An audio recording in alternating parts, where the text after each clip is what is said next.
ગોધરા શહેરના B division police station વિસ્તારમાં આવેલા નાગા તળાવડી નજીક ગેરકાયદેસર દબાણ કરીને ઉભા કરાયેલા કુલ 35 જેટલા કાચા અને પાકા મકાનો પર તંત્રનું બુલડોઝર ફરી વળ્યું છે.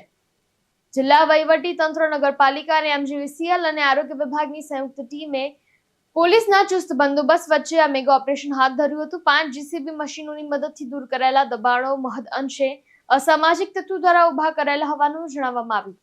તો જિલ્લા પોલીસ અધિક્ષક એસપી ડોક્ટર હરેશ દુધાત સાહેબે સ્પષ્ટતા કરી હતી કે આ દબાણ કરનારા તત્વોએ રેલવે ચોરી, પશુ ચોરી, મંદિર ચોરી જેવા ગુનાઓમાં સંડોવાયેલા હતા અને લોકોમાં ભય પેદા કરતા હતા.